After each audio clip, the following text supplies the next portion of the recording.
Hey there, welcome to my office on a Saturday. I don't normally work on Saturdays, but my company is offering something called a Grow Day, which is essentially an administrative day to work on some projects and work on self-growth and personal and professional development.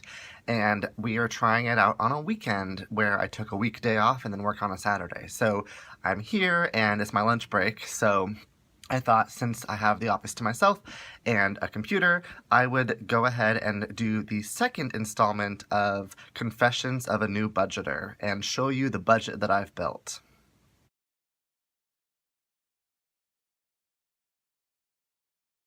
So, if you saw my last video, which was a few weeks ago in this series, the first and only video of the series, I was really trying to get started with a budget, and I was having a hard time. I was definitely dealing with some emotional and mental roadblocks and knowing where to begin, and I made a little bit of progress, but I definitely didn't get as much done as I wanted to, and I got some amazing support in that video, which has really encouraged me to keep going. So this is video number 2. I actually have a budget to share with you, and I'm not super fancy. I don't know how to do the whole insert my screen and have my picture right here while I'm talking to you. I'm just going to turn my phone around and show you the screen, and hopefully it doesn't do that weird computer screen thing. Before we jump into my actual budget, I just wanted to talk a little bit about the subject of money in general. It is such a taboo topic, and honestly, I think that part of the reason I got I never really got bad at handling money. I just never learned how to manage money.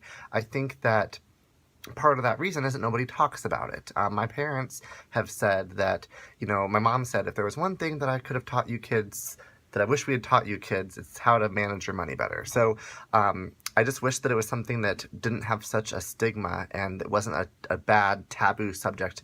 Don't talk about how much you make. Don't talk about your finances. It's very private. And that all being said, I wasn't really sure how far to go on my channel. How much information did I want to reveal? But honestly, I don't really have anything to hide. I think that when you are vulnerable, it's very easy to feel weak, but that vulnerability is not weakness, and that facing this challenge that I've had in the face and tackling it head on is really the best thing that I can do. And this YouTube channel and the Confessions of a New Budgeter are holding me accountable and forcing me to take a look in that mirror. And so that's why I'm doing this. And like I said, I've got a lot of really great support in the comments, so that keeps me motivated. Thank you so much for that. Hopefully someone out there feels encouraged or motivated or inspired too, but really this is about me. Like, I'm doing this for me, and if others are helped, that's great.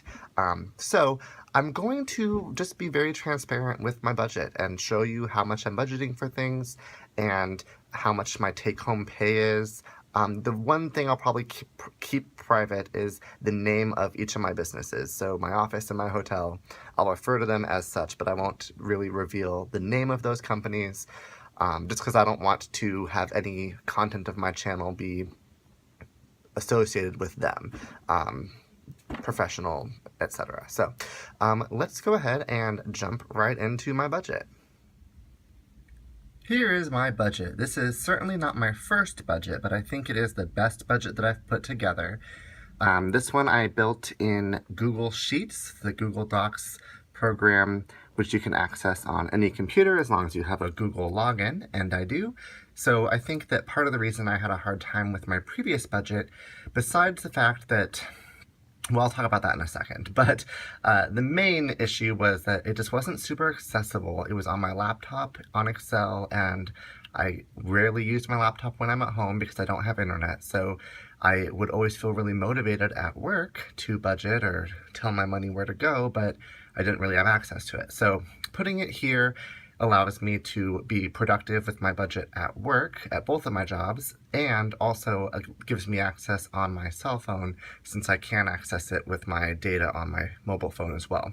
Other things that I think this budget allows me to do, which the other ones weren't really designed for, is that in my last budget attempt, I was really good at telling my money where to go, but I didn't reconcile it at all. I didn't double check to see if my money actually went where I wanted it to go, and that wasn't very sustainable either. And the first budget I worked on before that, which I did for a couple of years, was really only reconciling. I basically tracked my money and my expenses to see how much I was spending on everything, but I never actually planned to send my money anywhere, so that certainly wasn't very productive either. This time around, I think it will be much better. So, right here at the top, I have my income breakdown. I apologize for the screen gradation. I'll try to keep it smooth here for you. The far left column is my projected income. This is my take-home pay, so I have 4 paychecks between my 2 jobs. First, I get paid on the 31st, so I consider that the first paycheck of the month.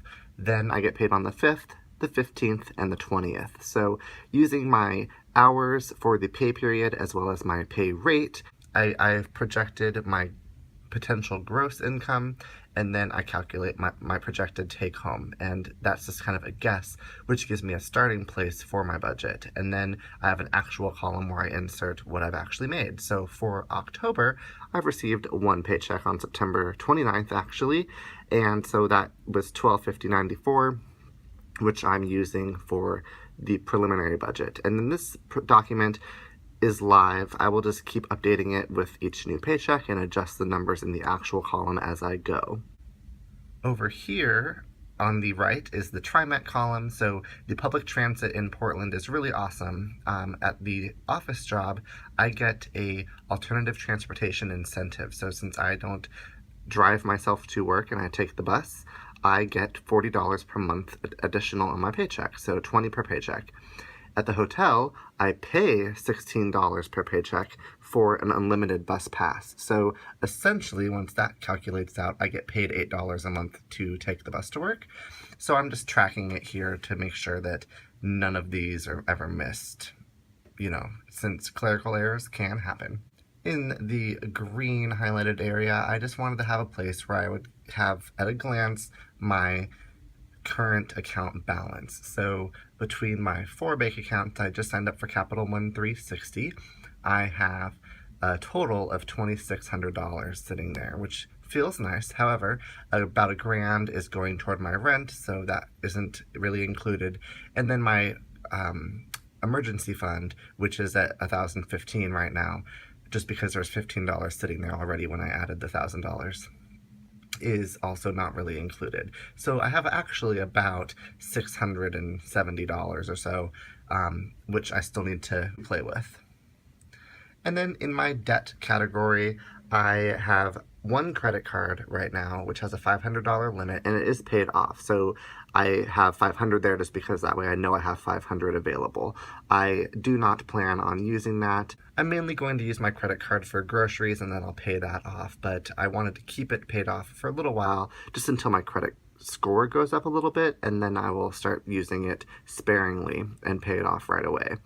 The other debt I haven't actually calculated yet, so that's going to be probably the next step now that I have a rudimentary budget in place. And then I do also just track my credit score. I wanted to have that kind of in one place to reference as well. And 617, 611 aren't really great numbers, but it used to be 4 something. So I'm happy that it has gone up. And now that I'm really getting serious about this, I think that it will continue to grow. And I just wanted to have a place to track that. I do use the Credit Karma app to monitor my credit score. Moving right along, my expenses. I've categorized a variety of things. Highlighted in blue are my fixed expenses, which don't really change, they're pretty set, and then everything else is in the red category. So for rent, my rent is $950, but I decided to budget $1,000 just so I have a little bit extra for my water, which I just pay in the same check.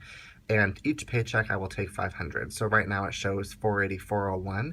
That includes my water bill and $450. And then the remaining $500 actually doesn't come out of this paycheck, that $1250.94. The $500 was already in my account. So I am not counting that in this column. It only shows $484.01, but when I get paid on the 15th, it will round out to the full amount of my rent for the month. PGE is our electric company. I am budgeting $80 per month.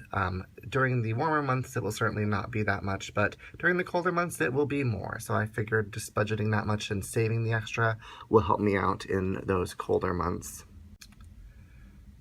My renter's insurance, I'm just budgeting $16 per month. I do pay quarterly. My pay dates are the 17th, 18th, 18th, and 18th. My next one being on 10/18.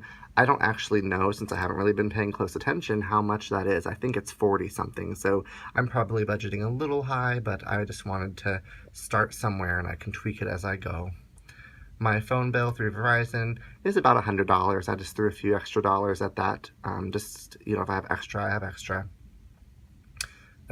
Groceries, I'm budgeting myself $200 to start, and my laundry has been working for the last couple months, budgeting $30. I basically take 20 out of one paycheck and 10 out of the other.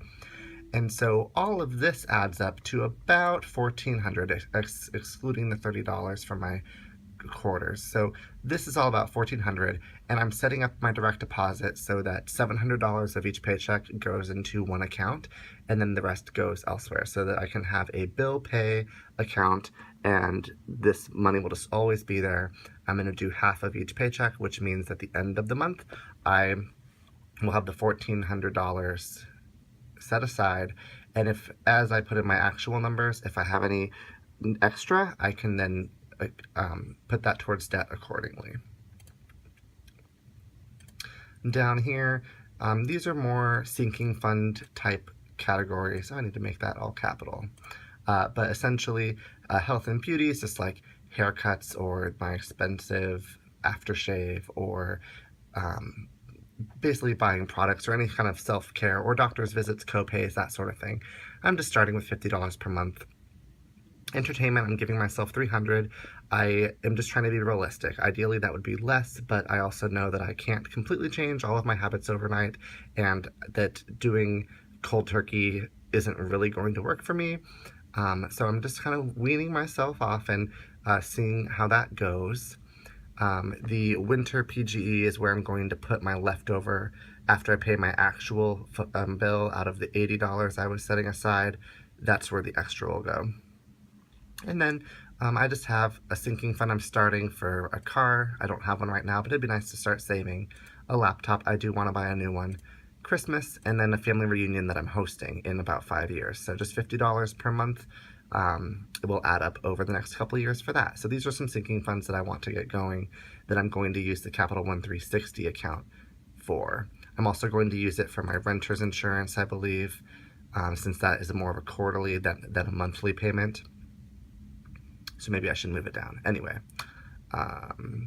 and then down here is where I am tracking my individual line items. So I haven't gone grocery shopping yet, so that's empty.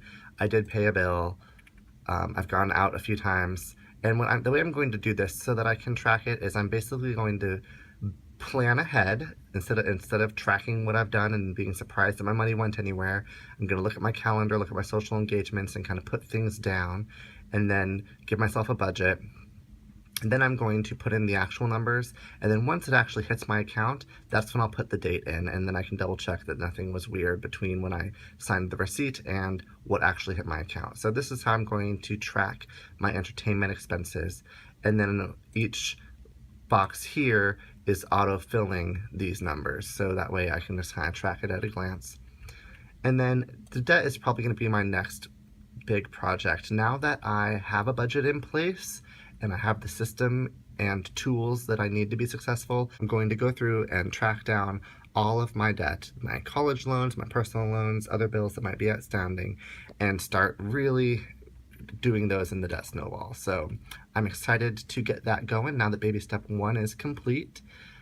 Just a few other things on my budget. I have my little notes section over here. So this is like money I expect to be getting or things I need to do.